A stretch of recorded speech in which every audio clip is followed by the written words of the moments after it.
Hello, I'm John Rossi, a touring drummer with a love of all things animal. When I'm on the road, I visit as many zoos, aquariums... Hey, wait a minute. What's going on? Hey, what's going on there? Hello? Hello? Hello? We interrupt your regularly scheduled program to bring you Rossifari Zoo news. News you can use from the world of zoos and conservation. Every week, we bring you breaking news and analysis from around the globe, featuring the animals you love and the people who care for them. And here's your anchorman, John Rossi. Hello, hello, hello, and welcome back to Rossifari Zoo News, your look at all the things going on in the worlds of zoos, aquariums, conservation, and general animal weirdness. I'm excited to have y'all here, and it has been an interesting week. This is my last week of MDQ at Media Theater, and it's been a fun run. And I am looking at some different and really exciting performance opportunities and potential opportunities coming up. But I'm not going to talk about any of those yet until I've signed some contracts and we've seen what's happening. I actually have a gig coming up soon with my original show, Under the Sun, which has now been renamed Sun Records Live, but will always be Under the Sun to me. But it's a private gig and I'm not allowed to talk about it. So how weird is that? I'm going to go play a show that I can't tell anyone about. But yeah, it's my original show and it'll be performed in front of a couple thousand people and I can't tell you anything else about it. So that's weird. And that's kind of my life. My life is weird. But you know what? I'm going to skip ahead to the other stuff, the non-my life stuff, because frankly, I had the opportunity to hang out with Miles instead of recording this podcast when I normally do. And I took it. So I had a great day with the kid, had a wonderful time. And now this podcast is supposed to come out in like an hour and a half, and I haven't really started it yet. So, yeah, let's get to that. Rossifari Zoo News, crowdsourced. If you see a story that you think would be fitting for Zoo News, go ahead and tag me in it at Rossifari on the socials, at RossifariPod on TikTok, or email it to me, rossifaripod@gmail.com, and I'll say your name at the end of the episode, and you'll feel very special, and life will be wonderful, or something. I don't know. Anyway, let's get to it.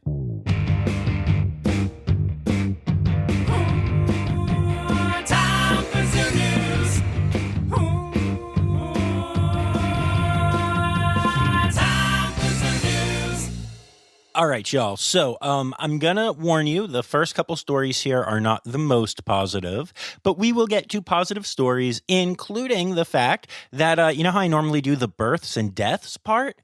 We don't have any major deaths to discuss this week, just a bunch of cool births. So don't worry, there is joy coming.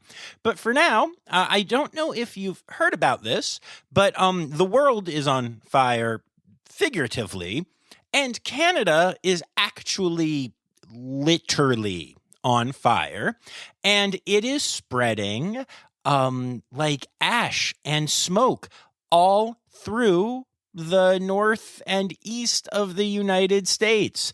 It's crazy. And I'm dropping this in Zoo News for a couple of reasons, mainly because it's a top story and really shouldn't wait until other news, but also because it has led to a ton of zoos either having to alter their hours or close completely.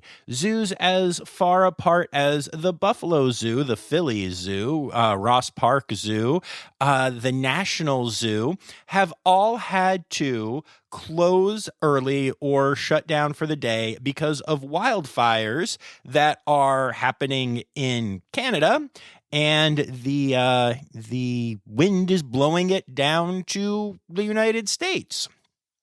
All of the WCS parks had to close down early, which are the New York City zoos. There was a period of time where New York City actually had the worst air quality of any city in the world.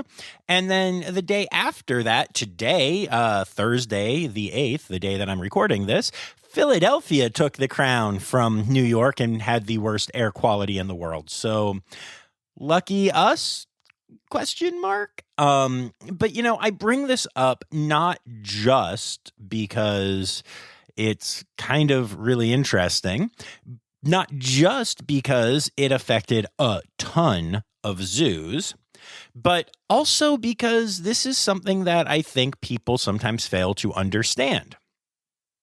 National borders don't mean poop when it comes to things like conservation and protecting wildlife and protecting habitats and dealing with climate change.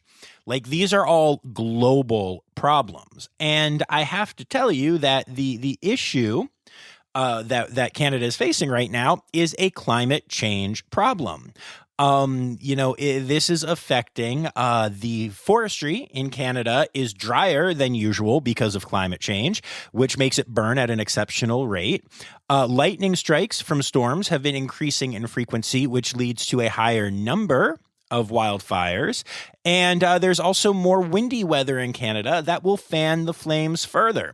So these are all directly related to climate change and are causing these wildfires, which are not only devastating Canada, but are also causing problems in the United States. Gosh, you can tell this is a U.S. person doing this podcast because there are literally wildfires ravaging Canada. And my initial take on it was, but it's making things bad in America. And that goes back to what we're talking about. These borders don't really matter. And the crazy thing about this is not just a one-time thing, okay? It's the first time we're seeing it happen. But these climate change conditions are going to continue. It is expected that Western Canada is predicted to see a 50% increase in dry, windy, wildfire-producing weather over the next few years, and that Eastern Canada is predicted to see a 200 to 300% increase in that same type of weather. So this is not a weird, freaky thing that happened once that we'll all go tell our grandkids about someday.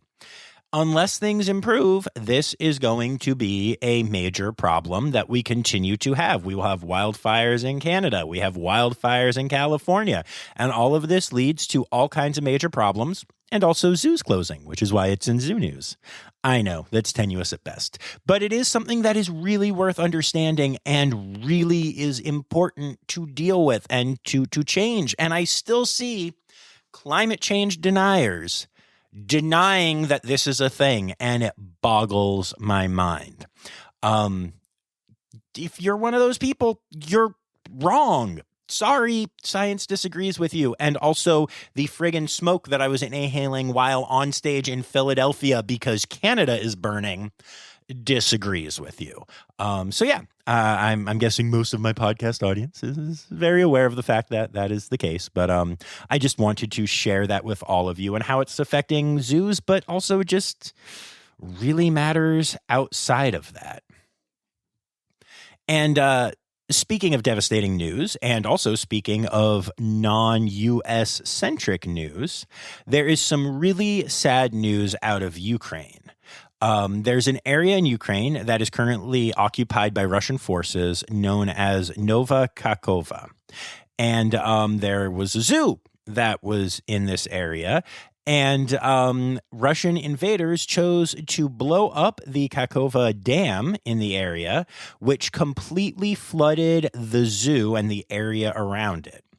This caused not only multiple human deaths, but the deaths of 300 animals that were at the zoo and were loved by their local community. There were monkeys, ponies, donkeys, raccoons, parrots, crows, marmots, goats, sheep, guinea pigs, ferrets, and many other small animals that lived there. And out of all the animals that lived there, only a couple of swans and ducks survived. Even a small swan cygnet born only 5 days before the flooding perished. It was so sad. And this has been an ongoing struggle to keep these animals alive the whole time. The Russians actually mined the zoo and blocked all roads getting there, so it became impossible to evacuate the animals like many other zoos in Ukraine did. A year ago, they had a huge fundraiser to collect funds to buy food. And they also got a ton of help from farmers in the area. And even just local people who love the animals would drop vegetables off and send in their individual money to help the animals. The entire winter, they managed to survive without electricity and heat. One of the workers that lived near the zoo actually took all of the warmth-loving animals, which was over 60 of them, to her home. All of the animals survived until the spring and then returned to the zoo. 2 workers were risking their lives every single day to go to the zoo under fire to feed and care for the animals. And then, at the end of all of this, the Russian forces destroyed a dam and wiped out not only human lives, but all of those animal lives that so many people were fighting so hard for. It is a disgusting look at one of the many terrible effects of war. And condolences to everyone in that area. It's just terrible to hear this kind of story.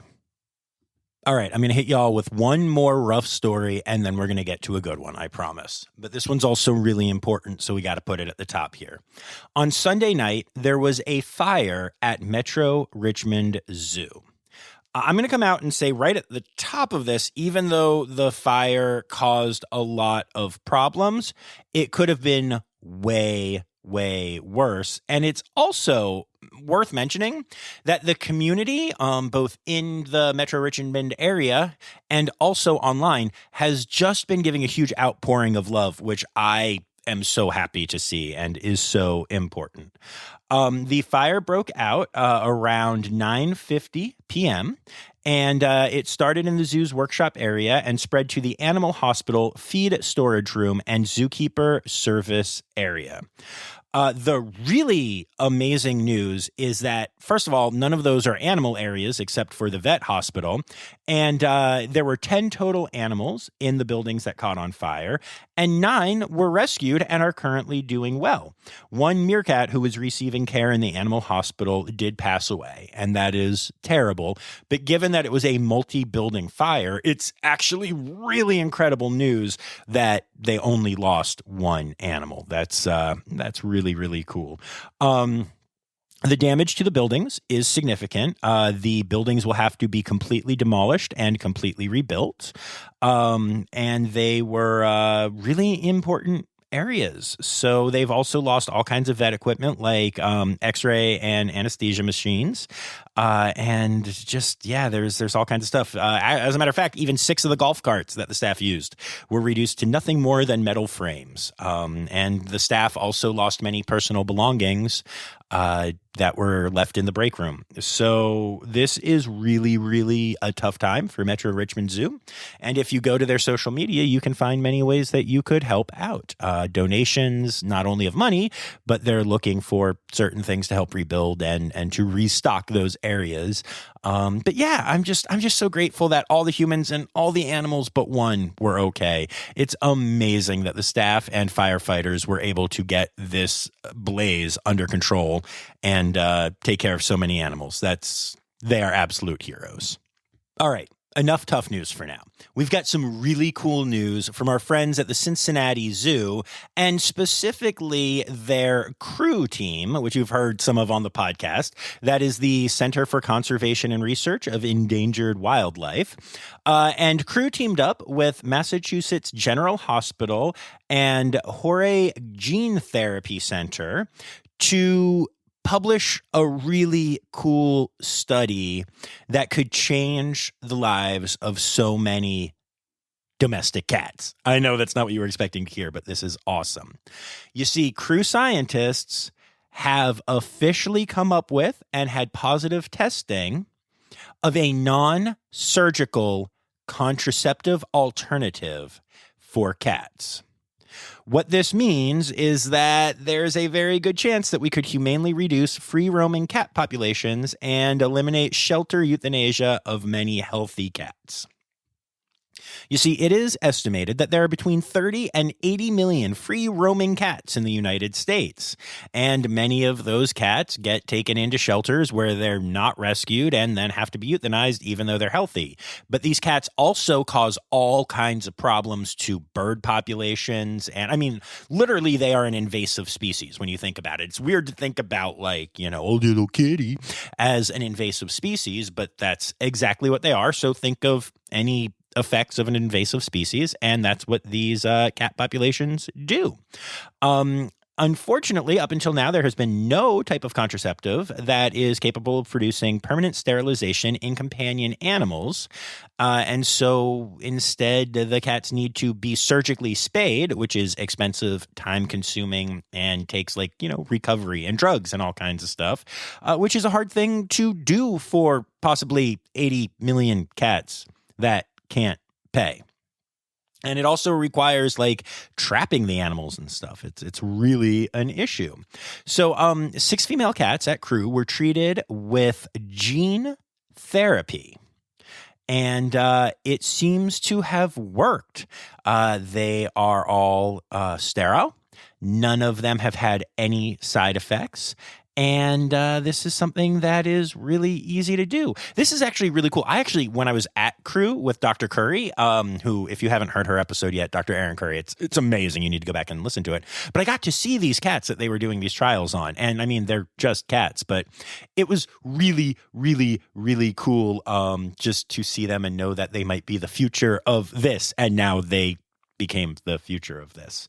And so, all of the cats that were in the study have now been adopted, most of which were just taken home by Crew and other Cincinnati Zoo staff that fell in love with them, of course, because cats are awesome. But this is a really big deal. And if this can be implemented easily and cost effectively, could really have a huge impact on not only the domestic cat problem that we have, but also the rest of wildlife that is affected by said problem. So, yay, Crew. Cameron Park Zoo recently announced that one of their staff members is on their way to Borneo to go through an exchange program that they are part of with the Borneo Orangutan Survival Foundation. So this staff member gets to go to Borneo and work with this incredible foundation and learn and get a deeper understanding and love of conservation and just all those good things. And the best part is, if you go to Instagram at CP Zoo, they will be posting updates and letting you take part in watching the adventure. So that's really cool, and I hope you all check it out and encourage the zoo to keep doing more stuff like this, which is awesome. Zoo Montana has announced that they have installed new sensory guides throughout the park. Each guide sign highlights a rating system that alerts guests as to what to expect in terms of the 5 senses. They've also launched new sensory bags for checkout, which contain fidgets, ear protection, and sunglasses to help guests deal with sensory issues should they need it. This is all part of a commitment to autism accessibility, and I think is really cool. Nice job, Zoo Montana. All right, y'all, and that brings us to our births for the week, and I have to start off by saying that I'm very mad at all of you and the internet in general, and all of the things that are supposed to show me things I care about, because all of you have failed me. I'm kidding, kind of. But Woodland Park Zoo recently announced the birth of not one, but 2 Matchie's tree kangaroo joeys at the zoo. The father is male tree kangaroo Rocket, and the mothers are Elena and Omari. The joeys have not yet been named, but y'all, there are 2 new tree kangaroo joeys at Woodland Park Zoo. And none of you told me about this.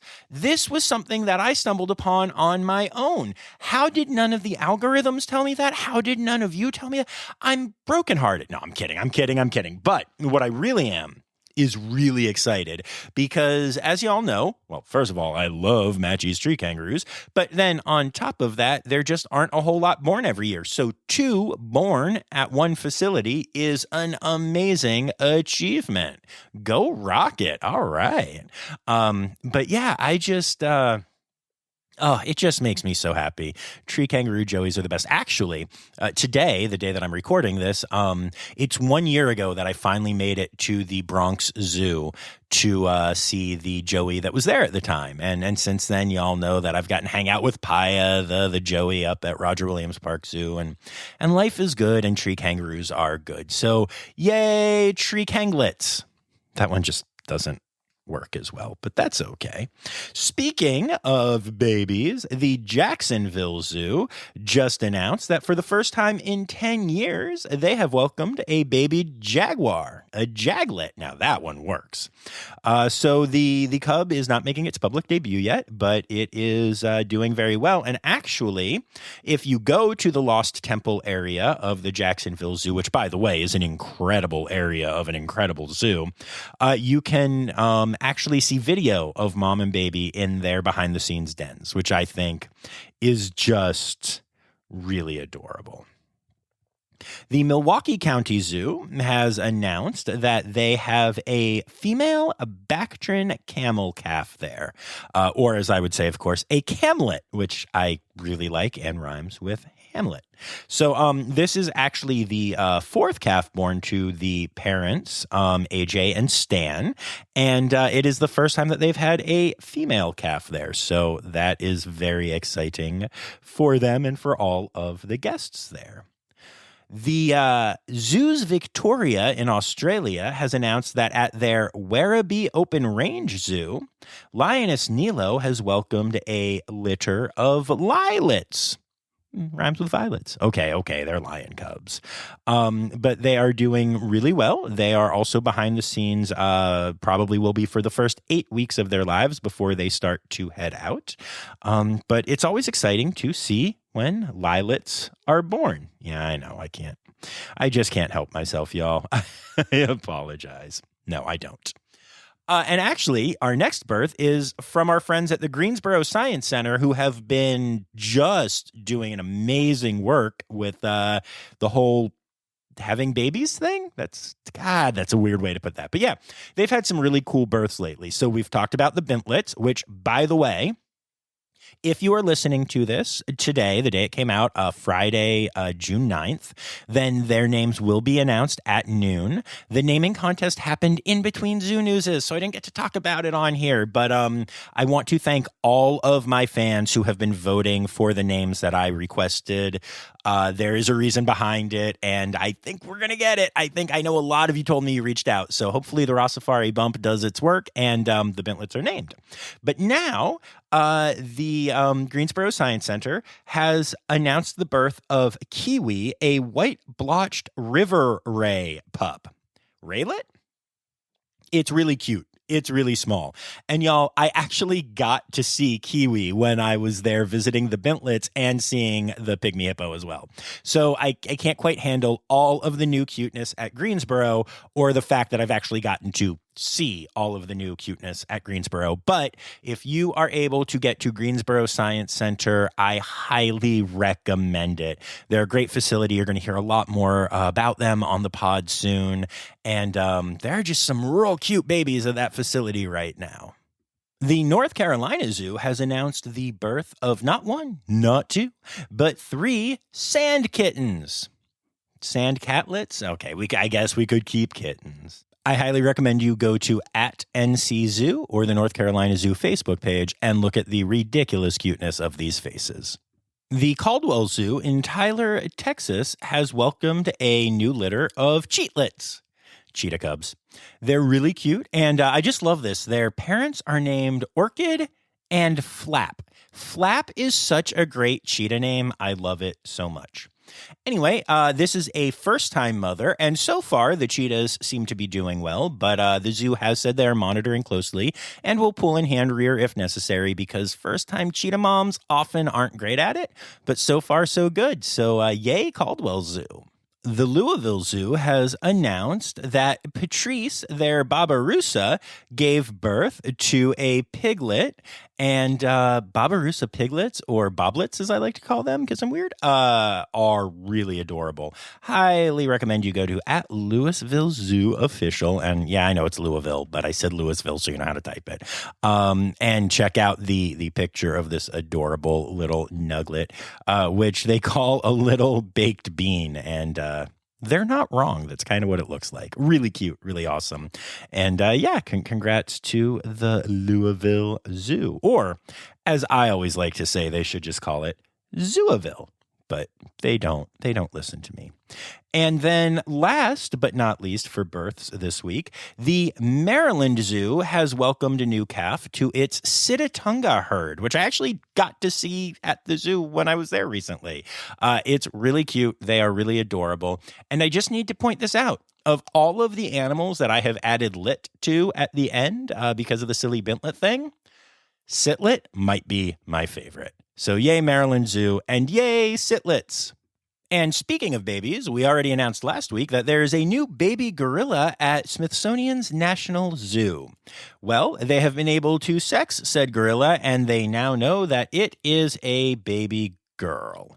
So if you want to go see a baby girl gorilla grow up at the National Zoo, this is your opportunity. And actually, we also have a baby story out of the Lincoln Park Zoo, where there is a lion cub that was born there recently named Lomlock that is experiencing mobility challenges, and they're not really sure why. They did some initial testing and they were all inconclusive. And as such, they partnered with MedVet Chicago to do a series of advanced diagnostic tests. Currently, they are waiting for the results of these tests, but they are doing everything that they can to help out this little lion. As a matter of fact, they had specialists in neurology, orthopedics, radiology, anesthesiology, and rehabilitation, as well as getting additional radiographs, a CT, an MRI, and an epidural injection of long-acting anti-inflammatory and pain control medication, all of which Lomlock recovered well from, which is kind of amazing. And he is still with mom and littermates and the rest of the pride and seems to be doing well except for these mobility issues. So it's just something worth keeping an eye on, and hopefully this lion does okay because that's what we always want. We always want what's best for the animals in zoos. But it's really cool to see the lengths that Lincoln Park Zoo is going to for just one lion. It's why I love these places so darn much. Interestingly, Lincoln Park Zoo is not the only zoo that is currently having health issues with a lion, although this one's not a lion cub. Kamaya, one of the 14-year-old African lions at Zoo New England, has recently had to undergo a full medical exam under anesthesia because he is showing all kinds of illness and decreased appetite and lethargy, and they don't really know why. Earlier this spring, he was successfully treated for severe pneumonia, and it appeared that he had some chronic underlying health issues when they were doing that treatment, but diagnostic testing has been inconclusive, so they're trying to figure out what's going on. And again, this is just such a great example. Not only are they taking such good care of this lion, but just the exam that we were talking about at the beginning of this story included the collection of blood, urine, spleen, and bone marrow samples, as well as x-rays of his chest and abdomen. Hopefully we know next week what's going on with this lion and are able to get him back on track. And I said we there, but clearly I'm not doing anything except for reporting on it. But good luck to the team at Zoo New England. Zoo Atlanta has announced that Lun Lun, one of their giant pandas there, is undergoing some eye treatments. Now, Lun Lun is 25 years old, so she is a geriatric panda bear, and she's been at Zoo Atlanta since 1999. And so far, she's having some, let's call it eye abnormalities. And as such, they are treating her for cataracts, glaucoma, and corneal disease. Lun Lun is responding well to treatments and appears to be stable and comfortable. But props to Zoo Atlanta for doing great vet work and also for being transparent about it. It's very cool to see. And they are collaborating with colleagues at the Panda Base in Chengdu, China. So yeah, this is a bear that's getting the best care possible in the world, and it's two countries coming together to take care of Lun Lun. I love that.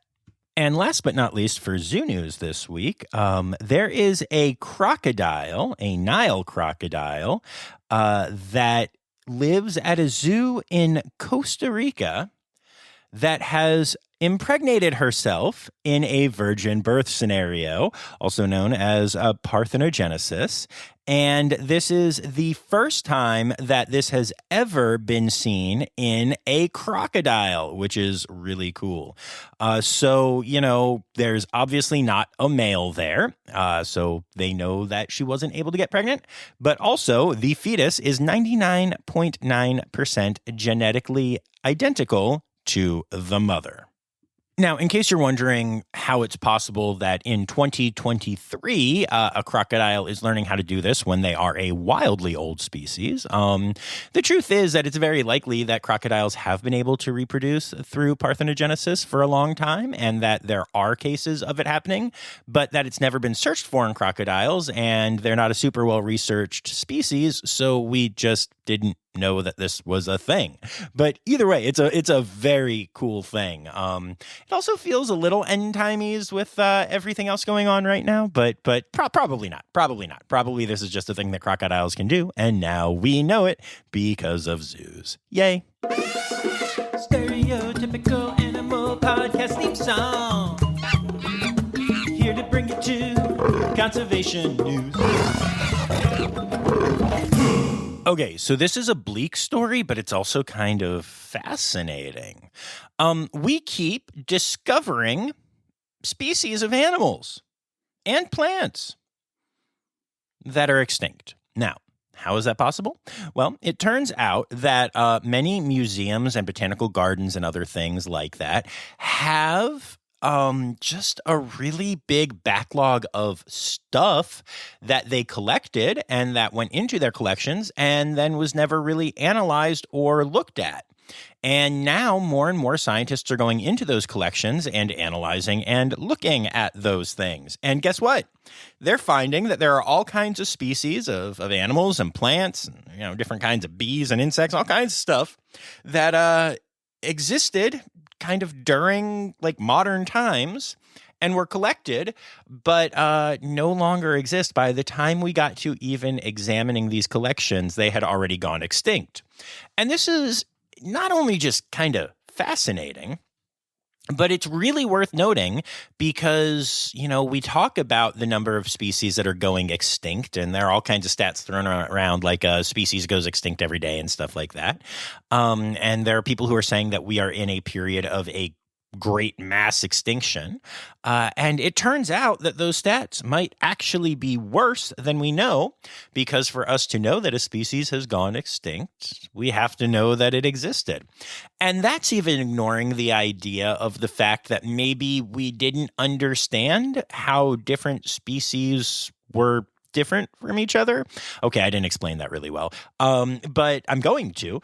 So, just over the lifespan of this podcast, we have gone from red pandas being one species with two subspecies to doing genetic testing and realizing that there are actually two different species of red panda, which mean that both of those species have a significantly smaller population than the one that we thought we had, because obviously you take that number and divide by 2. I mean, the odds are that the fulgens and the styani are not split 50-50, but you get what I'm saying, right? If there are 8,000 red pandas left in the world, and it turns out that there are 4,000 fulgens and 4,000 styani, that means that there are 4,000 of each species instead of 8,000 or whatever the numbers may be, right? And so, yeah, not only are we discovering, entirely new species that we didn't even realize we had collected, but also if we were then to go in and do genetic testing, how many of those would actually be multiple species beyond that? And how much more speciation would we see? And how many more species would we discover that we've already lost? It's crazy to think about and really, really sad and scary, but also gives me hope in a weird sort of way, because we are definitely documenting things more than we ever have. And we have iPhones and Androids, I guess, for you Android people, and the different things with amazing cameras and iNaturalist apps and all of those kinds of things. And so there's all kinds of citizen scientist projects that are helping us identify species and figure this stuff out. So we are actually in a time of really positive news that is bordering this really sad news. But hey, I'll take it. That's certainly some silver lining, if nothing else, and that's always a beautiful thing, right? But yeah, lots of species are gone that we didn't even know existed because they're in collections and we just didn't realize. Weird. A controversial multi-year experiment being done on whales in Norway has been suspended after a whale drowned. So this is kind of interesting. The Norwegian Defense Research Establishment, each summer since 2021, has tried to capture minke whales in an archipelago in a sea pen and then submit those whales to hearing tests before releasing them into the wild again. Now, it might sound really weird to you, but the idea behind this is that if we can understand what whales do and don't hear, we can ensure that boats and other human things in the water that are striking them and that they're running into and having all kinds of issues with will emit those frequencies so that whales will hear them and be more aware of them and more likely to dodge them. It's kind of a cool idea, but it's super not working well. In 3 years of working on this project, they have completed 0 hearing tests. 0. And that is because whales that go into these sea pens tend to freak out or tend to escape, or in a recent experience, bad weather damaged the project testing site, causing a barrier line to break free. A whale became entangled in it and died. So 0 hearing tests, but 1 whale death. So yeah, I'm glad that is suspended. I love the idea behind it, but this clearly isn't working. And now a whale has died because of it. But I'm going to take this a step further. Y'all, that is the same kind of sea pen that these people are claiming they're going to build in the Pacific Northwest for Toki, or I guess they're claiming is already being built because they're saying that Toki will be released in September. No. Whales apparently aren't doing well in sea pens. Also, sea pens can break and kill whales. What are we talking about here? On top of all the other issues, now there's another reason to avoid this just ridiculous plan. Hopefully someone at the Dolphin Company or Jim Irsay or somebody is paying some form of attention to this. Please, let's not do this, right? Yeah, let's not do this. I've said this on the podcast before, and I am going to say it again. I think it's really sad that octopodes tend to die after a very short lifespan because they are amazing and intelligent, and I've gotten to meet a few now, and it's always a wildly cool experience. However, it's also probably a good thing for humanity because octopodes would absolutely run this planet and enslave us if they had long lives because they are just so much cooler and so much smarter than humans. It's just ridiculous. And honestly, we didn't even know how cool they were until recently. A new study has shown that some octopuses can actually edit the RNA in their brains on a massive scale allowing themselves to keep a clear head in both warm waters and cool waters. As they shift through these drastic temperatures, they alter the RNA in their brains to adapt to it and to not only survive, but thrive in both types of water.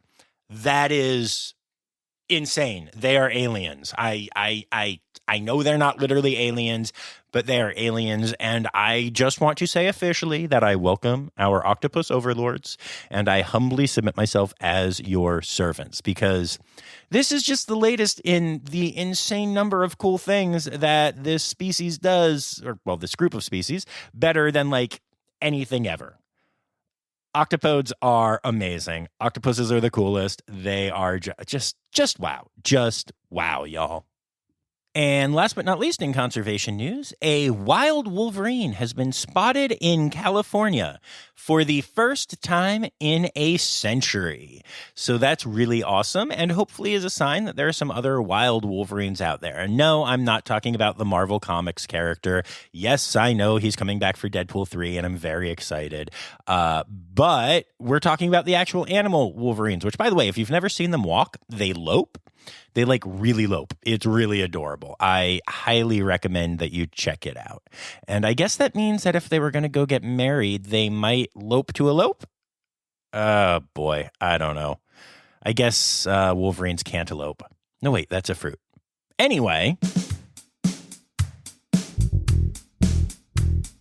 It's time for other news. It's time for other news. Hey, now, right now, it's time. It's time for other news. Hey, it's a segue to the part called other news. All right, so I know that I've mentioned it before, but I'm going to say it again. If you see baby wildlife, you know, something that would end with a litz, laying around, do not mess with it. Do not pick it up. Do not think it is alone unless you really seriously have a reason to think that, like you can see an injury or like there's a parent laying dead next to it or something like that. Many times animals leave their babies to go collect food and stuff like that, trusting that the babies will be hidden away enough to not get, a predator attack in the time that they're gone or whatever. And if you pick up and move the baby, you're taking it away from the parent, and it's going to have a tougher time living. So friendly reminder about that in general. And what brings it on is that recently, two different things have happened at Yellowstone that drive me absolutely crazy. First of all, there was a bison calf that a person saw and thought, this calf might be in trouble, and so picked it up and moved it. And guess what? The herd wouldn't take it back, and now the bison calf has died. That's right. This man, while trying to do the right thing, and I get it, I feel bad for him, while also wishing that he was better educated. But, the bison calf is dead now because of this human. And also, a baby elk was recently picked up and put into a car because people saw it and were like, oh, we need to help this baby elk because it is a baby and its mother is not around. They put it in a car. They took it to a police station. The police were like, y'all are idiots. And the baby elk ran outside, but its condition is unknown. They don't know if it was still on milk. They don't know what's going on. It ran off and has not been found. So hopefully it survived. Hopefully, I guess they might have found the body if it didn't. But don't mess with baby wildlife. I get it. I get that we want to help. But, like, it's just not helping. It's just not. But hey, at least those people have good intentions. Unlike in this next story, the NOAA is offering a $5,000 reward for information that leads to the successful prosecution of people who chose to intentionally kill a Hawaiian monk seal on Oahu Island back in March. It was killed by blunt force trauma. This is a monk seal. This is insane to me. People are just gross, and I don't have a better story to tell you Other than that, it's really sad. I feel like we started with sad news and now we're back into sad news, and I apologize for that. But it is important news, and it's important to realize that this is what is happening in our world sometimes. So sorry, but if you have any information on this, you can get a reward. That's a real small silver lining, though, isn't it? But okay, we are going to end on something a little bit happier, which is that research has recently shown that humans and sharks can swim near each other peacefully, like a lot, like more than we ever expected. Sharks and surfers and swimmers can coexist peacefully most of the time. This was a study done by California State University, and they used drones to study sharks along the Southern California coastline and how close they swim to humans in the water. And it turns out it's pretty close, like almost within the bite radius most of the time. And in the 26 beaches that were surveyed repeatedly between January 2019 and March 2021, they saw an absolute boatload of sharks swimming very close to humans, and not a single reported or recorded shark bite. Not one. So it turns out that Jaws really missed the mark. Animal, animal, animal holidays. Animal, animal, animal holidays. All right, and that brings us to our animal holidays for the week. And it is June, which is Zoo and Aquarium Month, World Oceans Month, and Orca Month. And we start off with Friday, June 9th, which launches World Sea Turtle Week, which runs all this week. And you know I love this week. The 12th is Cougar Day, and the 13th is Pigeon Day. And even though the 16th is technically next week, I just need to point out that it is World Sea Turtle Day, which is really weird since World Sea Turtle Week runs the 9th to the 15th, and then World Sea Turtle Day is the 16th. I don't know, y'all. I don't make up the days. I just report them. But those are your animal holidays for the week.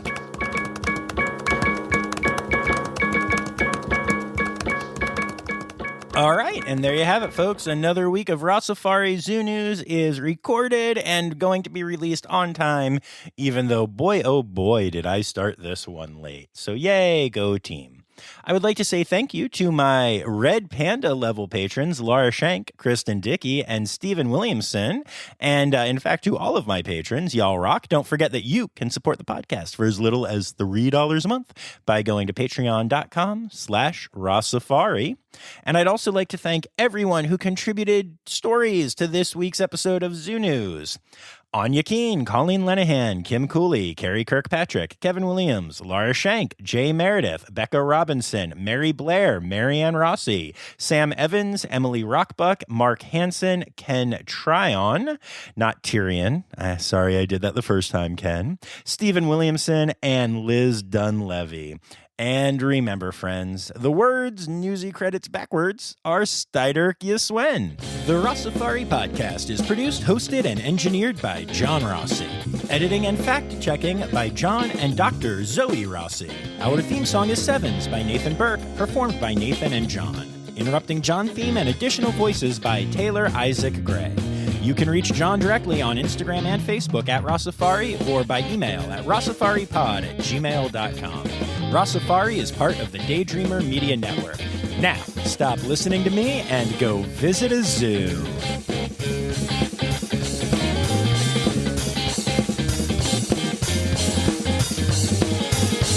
Lethargy. Lethargy.